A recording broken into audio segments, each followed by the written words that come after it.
Good morning, good morning, good morning. Good morning, my friend. How are you? Hanging in there. How you doing? Doing all right. Yeah, hanging in there is a good way to describe it this morning. Yeah, it's we're in the doldrums of winter. Feels like that. Late January. The only glimmer of hope is that last night it was 5 o'clock and not completely pitch dark, but it was also 3 degrees.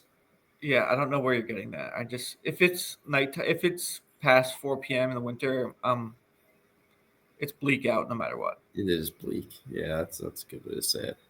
But what's not bleak was this week's book. Boom! How about that for transition? Pretty good, especially since it's spot on. Yeah. All right, let's get into it. The Last Kingdom, Book One of the Saxon Stories, which is a series from Bernard Cornwell, published in 2004. Synopsis: The Last Kingdom is the first book in Bernard Cornwell's The Saxon Stories series. It takes place in 9th century England during the Viking invasions. The story is told from the perspective of Uhtred, a young Saxon nobleman who is captured by the Danes, Vikings, after his family is killed. Raised by the Danes and adopted by their warlord Ragnar, Uhtred grows up with loyalty to his Danish adoptive family, even as he faces the harsh realities of the conflict between the Saxons and the Vikings. Yep. Yeah, that covers it really well, and I think it gets you jacked up for the story. Yeah, for Very anyone who cool does stuff. not know, that this is also a multi-season Netflix series. I believe it's concluded now, I don't know but if it was a Netflix series, but the series on Netflix. I watch it on Netflix. Yeah, Me too. Yeah, but I think it's like a British, like a BBC show or something like that. totally possible. Totally possible. I first heard about it from you, watched the entire series, and then this book follows the series very closely. So glad about it. Usually that drives me nuts is if you have like a really good book or series or vice versa and they move off of it, they pivot away from it. I was so glad reading this that it followed the storyline pretty well. I couldn't agree more. I loved reading it, turning the page like, I remember that scene. Yeah. Remember that scene. Remember that Characters, scene. scenes, everything. Um, so what did you like the book more? Did you like the show more? Yeah, it's so the book followed the show again, or maybe the show followed the book, I should say. So that made them both kind of like equal, I guess you would say. And this is one of the first books that I've done audiobook wise. How was And the that? fact, awesome because it did follow the show. Yeah. It was the best experience I've ever had doing audiobook. And I've done it a handful of times, and it's all like, I guess it's kind of convenient because whatever, you're listening, you're not reading, you can do it when you're driving the car. Mm-hmm. It was almost like it was one of those books or series where, hey, you want to watch the game tonight, or you want to watch this show on TV. No, I got that audiobook. That's it a good was that feeling. it was that like entertaining for me, excited to put it on, excited to listen to it. Yeah, one of the best audiobook experiences I've had, but I'm sure reading it was just as good too. Well, you can picture everything in your mind's eye. You know That's the who way it was. Yeah, Ubba is, I don't and need to go back, I don't need to reread. Like I've got it all. yeah, the only And even difference if is I fade out, I picked it up. Yeah. the only differences I can think of. I don't think he meets his wife in season one, and I think Alfred's He family is does. a little. Oh, he does. Yeah, Mildred. Yeah. Yeah. Okay. That I can't think of very many, even significant changes, like slight That's change. so. Yeah, I wouldn't call them changes. It's just I think the series does a very good job of skipping from childhood to adulthood.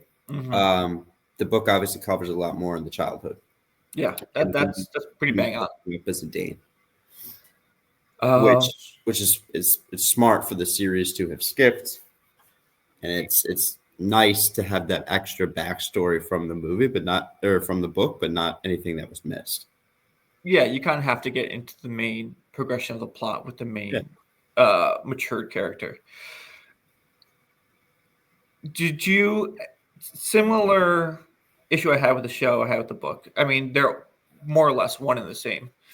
how quickly he switches from English to Danish, from Danish to English, and then also while he's loyal to the English, meeting with Danes in his previous family, previous life. What is your issue with it? You think that the switch was too quick? I just think he had no qualms about it anytime he switched from any side Mm, to. So the way the book does it in the first part is that he doesn't really like his dad. His dad's more loyal to his older brother. That's when his dad dies. He doesn't feel any remorse about it, yep. and he He kind of. also says in both. He says like it's a point to say that when he's talking with Ragnar, I think he says my father never cared for me. Mhm. So he was not like a liked son. He was not cared for. Yeah, but he still grew up at Bebenberg, Yeah, yeah. The bloodline still counts. and he wants that. He wants his family's castle back. He wants his family's lands back. I mean, he does leave the Danes eventually because he does feel loyalty to the English. Yeah, I just the amount of it feels like there's no internal conflict about how or minimal internal conflict about how quick he goes from side to side. yeah. I feel like part of that feeling that you might have is that you want there to be more internal conflict because if you're like me, you're like you just go with Ragnar, the young right? Like go with your brother, go get your revenge, go, out there and do these things and live like a Dane again. Go do that stuff. So I think part of your like disappointment in that, I guess, is at least from my perspective, is that yeah, because there is a whole nother story arc and storyline if he did go the other way, which would be totally understandable. Well, one of the reasons you're like go with your brother Ragnar to avenge your mutual father Ragnar's death is because Alfred is the worst. Yeah, he's a winner. He's a little bit better in the books than the show. In the show, he's borderline unbearable. In the first season, for sure. And in this part of the book, yes, he's very pious. He's very devout. He is the exact opposite. I guess you could probably say he's the exact opposite of what Uhtred is. Yeah, well, you're first introduced to him with Uhtred's bishop, or I don't know what Uh, his father Bioka yeah, father, monk. Yeah. monk, yeah, who has left Bebenberg after Uhtred's death, and his evil uncle that Takes the throne, usurps takes the throne. him. Yeah, we've all seen that storyline. And Bioka goes to Wessex to in southern England to be with King Alfred. And King Alfred's there repenting for his sins and on the eve of battle. And you're like, this is totally different culture than the Vikings. Yes. Yeah. And I So, think but there is that. And again, so Alfred was a real person. He was a real king. There were real battles and things like that. How much liberty the author took with the character of Alfred is very, very interesting. I'm wondering if he took a lot of it just to provide that extra yin and yang, black and white between him and Uhtred, or if it was well known that this guy was kind of like this. yeah, quick thing about historical fiction in general. I don't really have much issues with authors taking liberty with historical characters, especially when it's historical fiction. If it's David McCullough taking liberties with George Washington, I have difference because he's not doing fiction. He's doing a Yeah. Oh no, I agree completely. I mean, also this was year 875. How much facts do we actually have from that period? not much. Yeah, so I'm fine with it also, especially since they said something about the author. This might be his family line, or I think you mentioned that. yeah, Yeah. he might like trace his roots back to like this time period or something like that. If he's a descendant of Uhtred, then my God, what a cool storyline. Is Uhtred your favorite fictional character?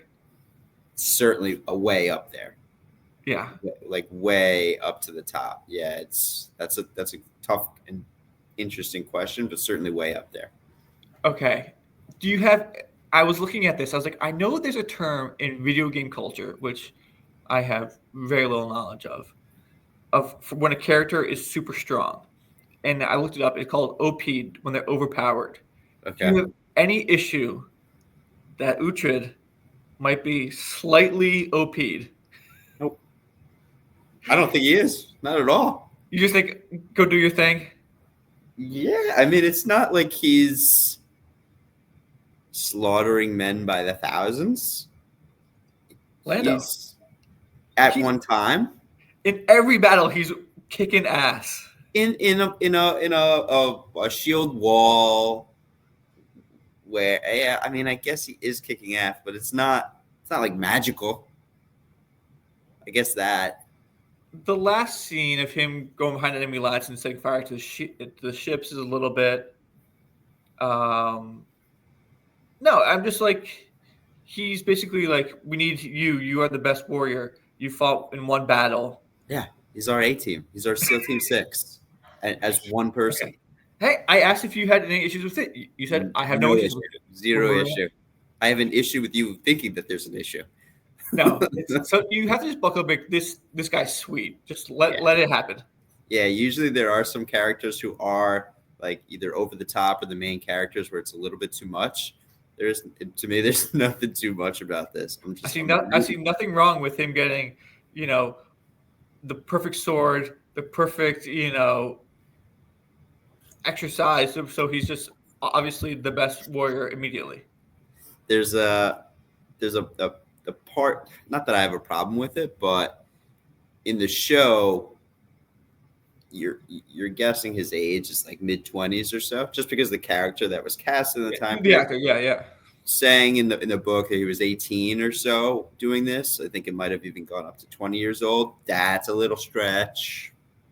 It's a little bit of a stretch, but that's probably more accurate for the time period. Well, like your warriors were probably beginning to be warriors when they're 18, if not younger. Yeah. Just to kind of put it in like literary story arc terms. Usually you want to see your character face. I think the tribulations that he faced was like the uncle who the father who I didn't love died. I get taken in with the sweet Vikings.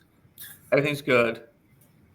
Then they die, and like, oh, you think it's gonna be like a huge? No, I'm just gonna go join the English now and gonna reclaim my birthright. Like, what is the biggest obstacle he faced in this book? So the only reason he survived the initial encounter with the Danes is because he showed vigor, he showed bravery, whatever. He tried to fight against as a young boy. He saw his father and his countrymen lose a battle, and he tried to fight anyway. So that's why the Danes picked him up. He again, I think, kind of like proved his worth or showed his mettle when he confronted the bully, the Danish bully child. Yeah, Kjartansson Sven, from going after his, you can't call him adopted sister, but whatever, his supposed sister with the Danes. Stepsister, whatever. Yeah.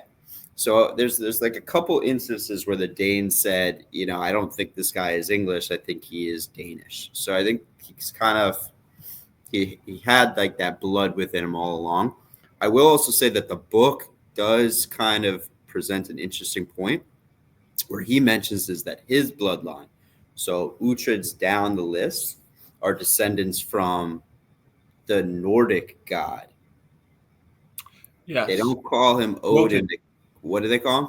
Wotan. Yeah. So it's not Odin, but Wotan, but same thing, whatever. Yeah. And he mentions that also. He says, like, I am the blood of Wotan or something like that. So I think that kind of ties it together a little bit too. But to your point, does that make it easier than just to switch back? I almost feel like this TV series might have done a better job where he is outcasted by the Danes. In the book, he's not really outcasted. He, like you said, he just kind of assumes that he's outcasted because he doesn't have a lord anymore. He doesn't really have anything. In the series, he's outcasted. The Danes are basically blaming him, and they say, he's the next one to die, kind of thing. Yeah, that's a great point. I think probably the show does a better job of portraying him feeling an outcast by both factions. Yeah. He's definitely an outcast within the halls of Winchester Abbey or in the Kingdom of Wessex. And for any of the viewers who haven't picked up, the names are tricky in this book, especially if you've not watched the show. The show That's one shows a thing I didn't get that from the audiobook because the audiobook picked it up. How so? How are they tricky?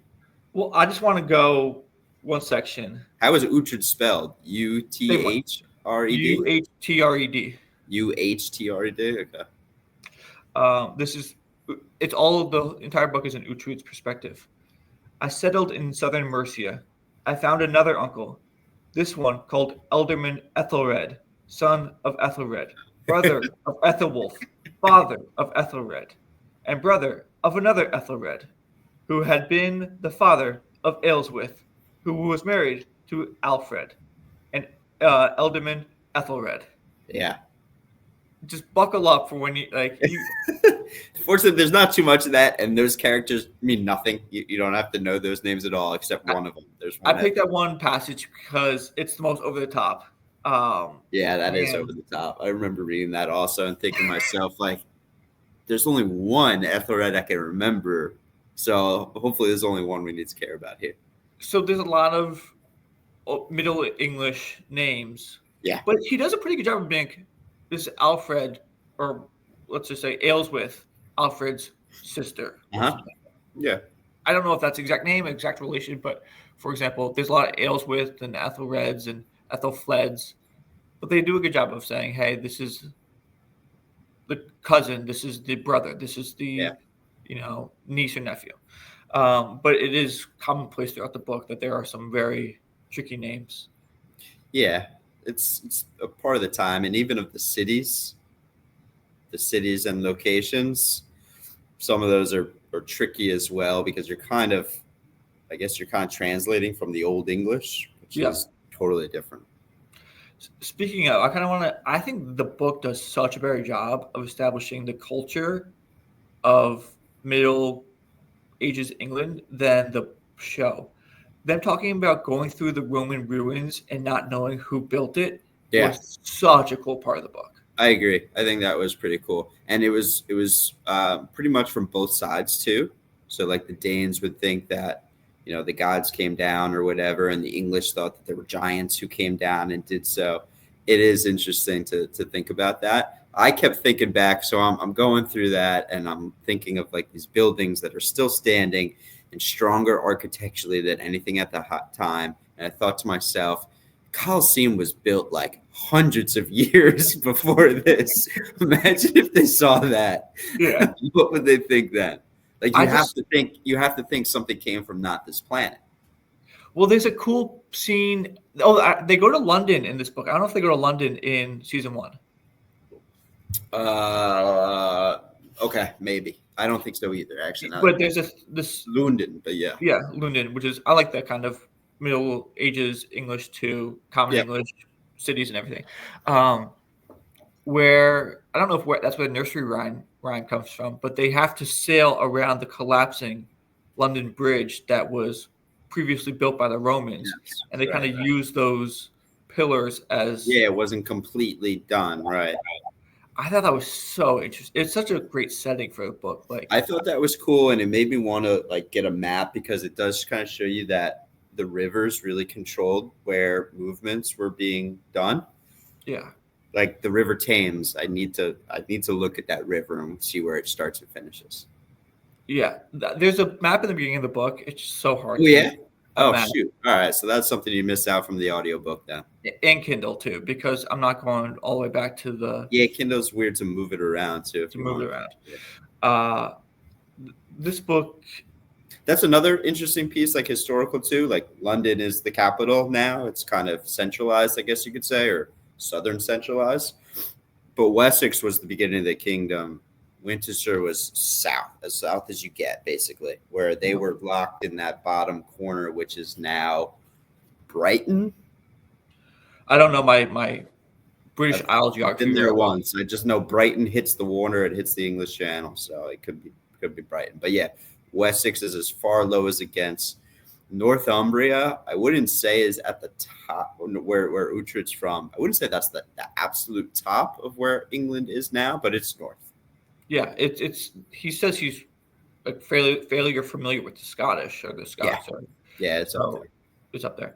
Um, would this book be better if we were British and we knew all the places, all the geographies?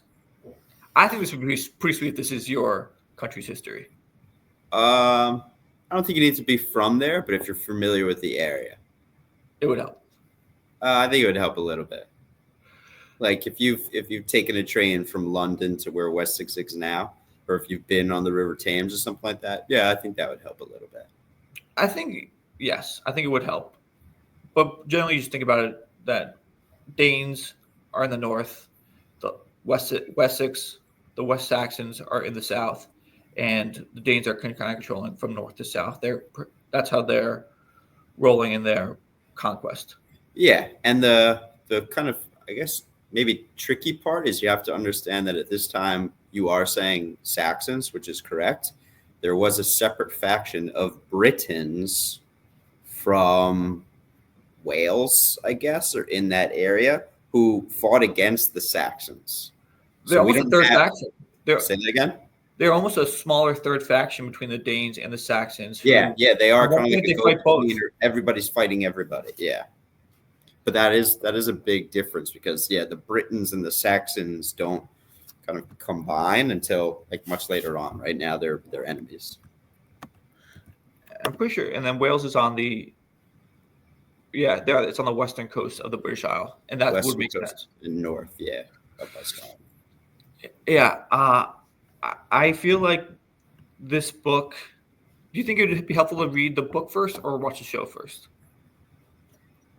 I feel like normally reading the book is my recommendation. I don't think it makes much of a difference here. I enjoyed reading the book. I don't feel like anything was lost. I don't feel like I was disappointed in either one. I thought the series is incredible. I thought the book was incredible, and I think I would have thought that if I did it in reverse. Yeah, I might be switching my overall thought that I think watching the show, the movie first is better, and you get more details and you know what to look for when you Mm-hmm. read the book. But this is so tightly intertwined that I don't think there's a big difference. Now, I I would will say recommend both. about this one too, and I think they just, I mean, the show, I've recommended it to everybody. I think the show is so good because of the characters that they had. So usually when I'm reading a book for the first time, I develop pictures of characters in my own head. I liked the picture of Uhtred and Ragnar and Alfred from the show that I used when I was, reading the book. Yeah, and they describe Father Bioka as like a red-haired Yeah, guy. Like, no, I like the other I one. have Yeah, I like I like the other one better. Yeah. yeah, exactly. Uh, I don't have much more of this. I think this is an awesome book. I think it's an awesome show. I think it's really fun just to read and like I remember the scene. I remember what's going on here. Yeah. Go Uhtred, go. Oh, he kicks ass again today. What's And up it tomorrow? wasn't like you could just fly through and get there because you know what happens, but it's more of you're just anticipating it. And so you're excited with anticipation to kind of get there. Again, I think the culture is really brought forward better in this book just because you have more time. Books are more in depth than shows. I don't hold anything against the show in that sense. Yeah, no. And the show even added a couple of good things. Like one thing that was missing, uh, the medallion that he puts into the base of his sword, the hilt of his sword. How did I forget that? I'm Oh, like really? the whole book. I'm like, get the cool amber. Get the amber for your sword. So that was missing. Maybe it comes later on, or maybe Maybe. that's something that the show just added. But that was an interesting piece that was skipped or missed out on. Yeah, I love the mystical Excalibur sword, the Yeah. Andrew anything like get the king the magic sword to declare his rightful ownership of the throne. Yeah. Um, and my dad says this is a 14 book series or 13 book series, so Yeah, it's a lot. I don't know how that translates to the 5 or 6 season So the show. book ended, I would say like 4/5 of the way through season 1. Really, the raid on the beach isn't the last episode. No, Of the season last part of season 1 is so big time spoiler here, giving it all away. Raid on the beach happens. Uhtred goes to see his kids, comes back to, claim his victory. I killed Abba. Yeah. The son, whatever. Oda's son, Oda. Oda's son. Yeah, Yeah. Oda younger. He kind of takes the prize, I guess, for that. Uhtred decides to go over to Britain, start stealing from them to get money, comes back. He and Leofwich have to have the fight. Wessex falls. What? This all happened in season 1? Yeah, Alfred goes into the woods, has to fight then again in that final last battle against Ragnar, against who's the other guy? The other leader that we're talking about a lot, the Unlucky. Abba? No, the Unlucky. Guthred. Garner, or there's the Guthred? No, not Guthred. I have the list up right here. Guthred. Yeah, it might be Guthred, the Unlucky, whoever that was. Yeah, that's the end of season 1. So, yeah.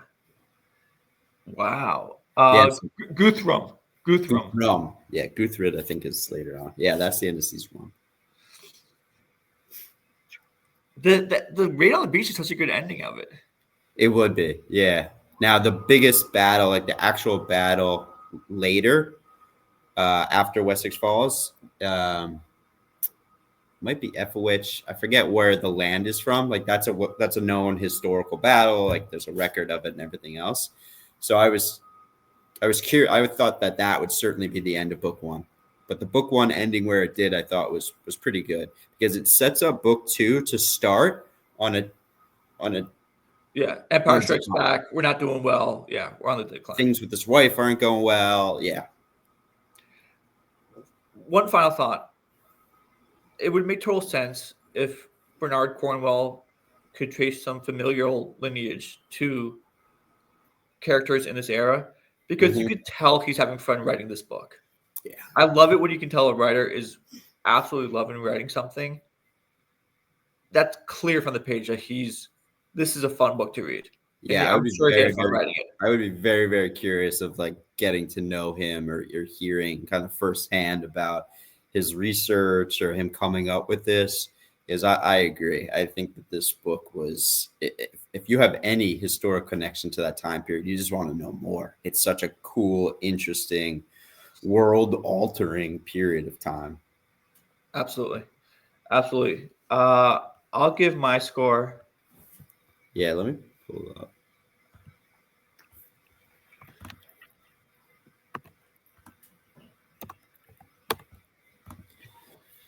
This is going to be, I feel like, we're reading good books. So let's say that first off. We're reading good books. So the scores can seem unusually highs, but we're reading very good books here. I'll put in this. All right. I'll put this at 8.8.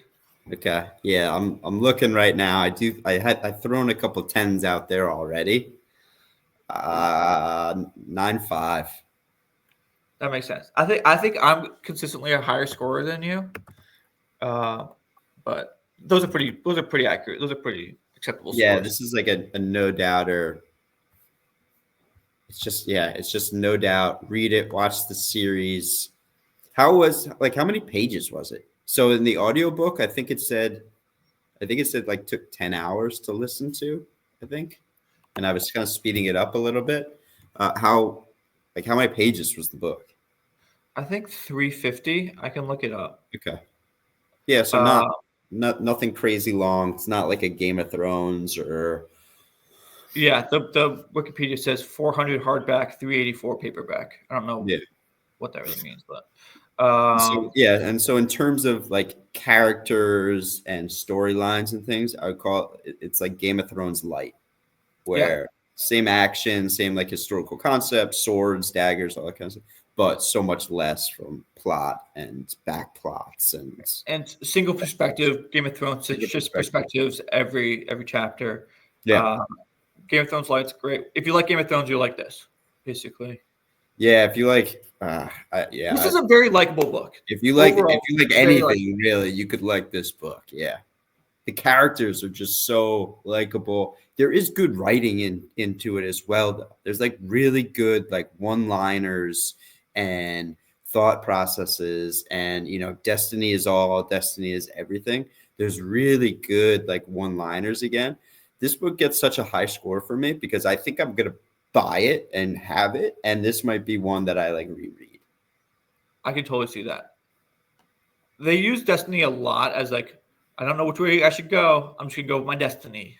Like, okay, And that's it's helpful. not up to me. There's somebody else, up top. You call it God. Some people call it the three spinners. Somebody else is deciding this for us. Yeah, it's a good excuse to have. Yeah. Good book this week. I don't think we have a nonsense section. Little guy is awake. I gotta go get him. Cool. Nothing good in Giants world. No. Rangers looking a little bit better. We'll get into more stuff next week. We have Tribe by Sebastian Younger. Great book, quick book, easy read. About sense of belonging and finding your tribe. Yeah, and we will also we're definitely gonna do the next in this Last Kingdom series at some point. So just stay tuned to the reading list after this because we're definitely gonna throw that on at some I point. would love to talk more about, do we just find one series and we just bang through it? Feel what it's like to bang through a whole series. 12 books would be a lot in a row. Yeah, maybe not. Maybe not Last Kingdom, but maybe like a 5 or 6 book series. But I'm going to read the rest of these books. It's something to think about. Okay, cool. All right. Take it easy, dude.